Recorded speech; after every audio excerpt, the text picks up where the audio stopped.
ታታሪ ነጋዴ የሆነችው ቡናዮ ወርቅነህ ከኮሬ ዞን ወደ አጎራባች ምዕራብ ጉጂ ዞን ለገበያ በመጓዝ ላይ ያለች እስካሁን ማንነታቸው ባልታወቁ ሰዎች መገደሏን ቤተሰቦቿ አስታውቀዋል። ሰላም ጤና ይስጥልን ውድ ተመልካቾቻችን፣ እነዚህንና ሌሎች ዋና ዋና ዝርዝር መረጃዎችን ይዘን ቀርበናል። አብራችሁን ቆዩ። በየዕለቱ ትኩስና ታማኝ መረጃዎች እንዲደርሷችሁ ቪዲዮውን ላይክ እና ሼር እንዲሁም ሞገድ ቲቪን ሰብስክራይብ በማድረግ ይጀምሩ።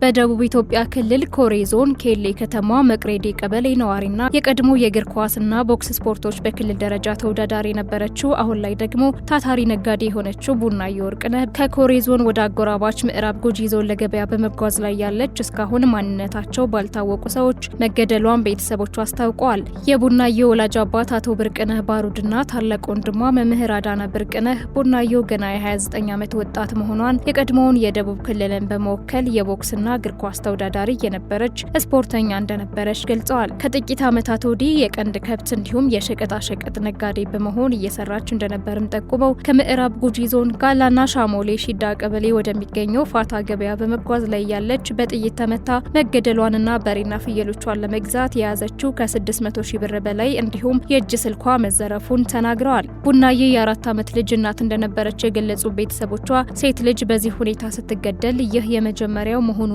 የሁለቱ ዞን መንግስታት የልጃቸውን ጉዳዮች ለሕግ እንዲያቀርቡ ጠይቀዋል። የኮሬ ዞን ፖሊስ አዛዥ ምክትል ኮማንደር ሲዳሞ ማዳሞ በበኩላቸው በምዕራብ ጉጂና ኮሬ ዞኖች አዋሳኝ አካባቢ ወይዘሮ ቡናዬ ብርቅነህ በኮሬ ዞን ኬሌ የመጀመሪያ ደረጃ ሆስፒታል ታካሚ የነበረችን የምዕራብ ጉጂ ነዋሪ አንዲት እናት በሞተር ጭና ወደ ጋላና ወረዳ ሻሞሌ ሺዳ ፋታ ገበያ በመጓዝ ላይ ያለች ለጊዜው ማንነታቸው ባልታወቁ ሰዎች ጥቃት ተፈጽሞባቸው ሕይወቷ ማለፉን ተናግረዋል።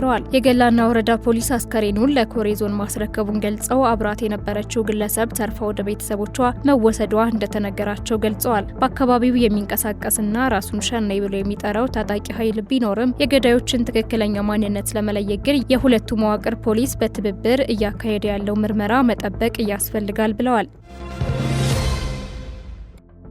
ውድ ተመልካቾቻችን በየዕለቱ ትኩስና ታማኝ መረጃዎች እንዲደርሷችሁ ሞገድ ቲቪን ላይክ፣ ሼር እና ሰብስክራይብ በማድረግ ይቀላቀሉን።